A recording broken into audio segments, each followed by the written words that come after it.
Hello மக்களே, எங்கள் அண்ணாவோட இந்த மாருதி ஜென்னையும் வந்துட்டு நான் இப்போ சேல் பண்ண போகிறேன். ஏற்கனவே வந்துட்டு என்னோட டிவிஎஸ் அப்பாச்சி வந்துட்டு சேல் பண்ணுறேன்னு சொல்லி போட்டிருந்தேன். அது ஆல்ரெடி வந்துட்டு சேல் பண்ணியாச்சு. ஸோ இந்த வண்டி பார்த்தீங்கன்னா நான் வரும்போது மட்டும்தான் யூஸ் பண்ணிட்டு இருக்கேன். என்னோட ப்ரீவியஸ் வீடியோவில் இந்த ஜென்னை பற்றி நான் போட்டிருப்பேன். எங்கள் அண்ணன் வந்து பெருசாக எடுத்து ஓட்டுறது கிடையாது. ஏன்னா இங்கே வந்து பயங்கர டிராஃபிக் அப்படி இருக்கிறனால நான் வந்து யூஏலேருந்து வரும்போது மட்டும்தான் இது எடுத்து ஓட்டிட்டு இருக்கேன். அந்த டைமில் பார்த்தீங்கன்னா நிறுத்தி வைக்கும்போது ஏதாவது சின்ன சின்ன ப்ராப்ளம் வந்துட்டே இருக்குது. ஒரு கார் வந்து ஓட்டிகிட்டே இருக்கும்போது தான் வந்துட்டு ப்ராப்ளம் இல்லாமல் இருக்குன்னு உங்களுக்கு நல்லாவே தெரியும். எல்லா வருஷம் 2 மாதம் வரும்போது நான் இதை பார்க்கும்போது ஒன்றா பேட்டரி போயிடுது, ஃபியூல் பம்பில் ஏதாவது பிரச்சனை வந்துருது, இல்லாட்டி டயர் ஏதாவது பிரச்சனை வந்துருது.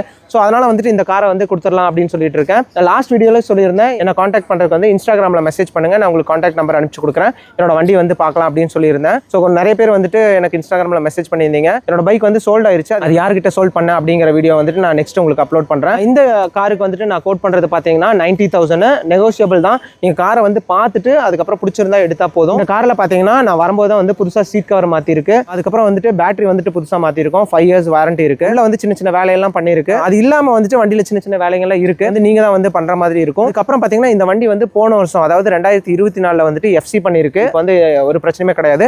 இன்சூரன்ஸ் வந்துட்டு நெக்ஸ்ட் மந்த் வந்துட்டு முடிகிற மாதிரி இருக்கு. இந்த மாசம் வாங்குறீங்கன்னா நீங்க ஒரு 1 month மட்டும் இன்சூரன்ஸ் போடாம ஓட்டிக்கலாம், இல்லாட்டி நீங்க அதுக்கப்புறம் ஃபர்தரா இன்சூரன்ஸ் போடுற மாதிரி இருக்கும். யாருக்காவது வண்டி வாங்கணும்னு நினைக்கிறீங்கன்னா நீங்க வந்து என்ன இன்ஸ்டாகிராம்ல கான்டாக்ட் பண்ணலாம், இல்லாட்டி உங்க ஃப்ரெண்ட்ஸ் யாராவது வாங்கணும்னு நினைச்சாங்கன்னா அவங்களுக்கு இந்த வீடியோ வந்து ஃபார்வர்ட் பண்ணி விட்டுருங்க. நெக்ஸ்ட் ஒரு வீடியோல பார்க்குறேன். அண்டில் தென் பாய்.